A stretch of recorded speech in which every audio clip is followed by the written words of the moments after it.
तो hello guys, welcome back to our channel. तो BA study पर आपका फिर से स्वागत है।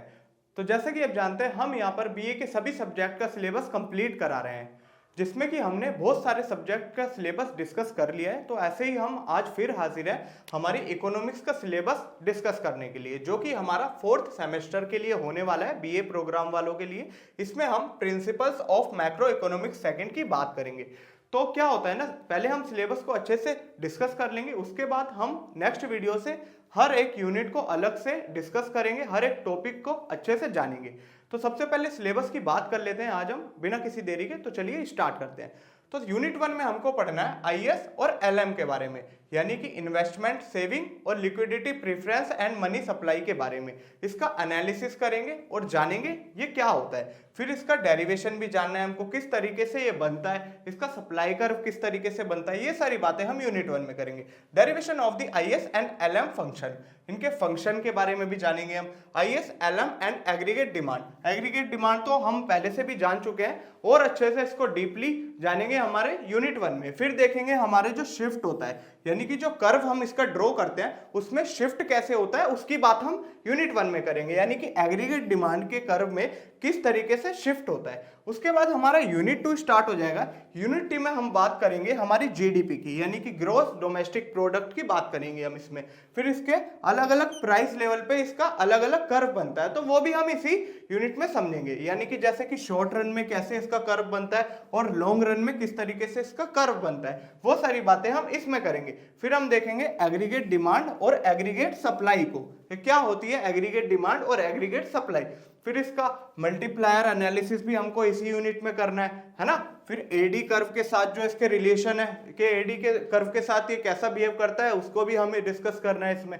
फिर हमको चेंजेस इन प्राइस लेवल भी देखते हैं, यानी कि क्या अलग अलग प्राइस लेवल में किस तरीके से ये बिहेव करता है, इसको भी हमें यूनिट 2 में ही डिस्कस करना है। Aggregate supply in the short run and long run में भी बात करना है कि हमारी जो एग्रीगेट सप्लाई है वो शॉर्ट रन में किस तरीके से बिहेव करती है, लॉन्ग रन में किस तरीके से बिहेव करती है, समझ आया।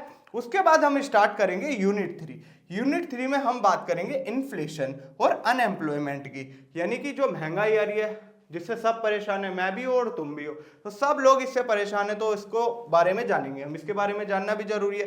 फिर हम अनएम्प्लॉयमेंट की बात करेंगे, यानी कि जो बेरोजगारी है ये क्या है, किसको बोलते हैं, है ना, कौन कौन अनएम्प्लॉयमेंट में काउंट होता है, ये सारी बातें।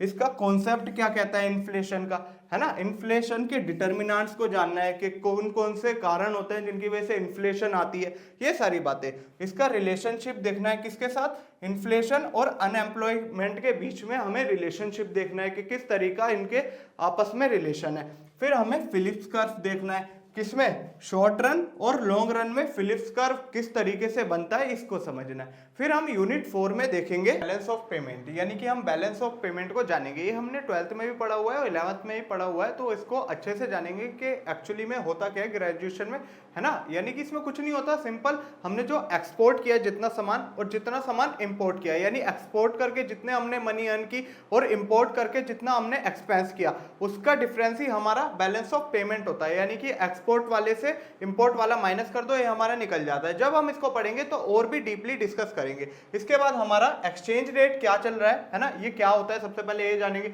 फिर ये क्या चल रहा है, फिर ये भी जानेंगे। यानी कि जब हम एक करेंसी से दूसरी करेंसी में कन्वर्ट कराते हैं तो उसका कुछ प्राइस पे करना होता है, वही हमारा एक्सचेंज रेट होता है। जब इसको पढ़ेंगे तो अच्छे से डीपली डिस्कस करेंगे, समझ में आया।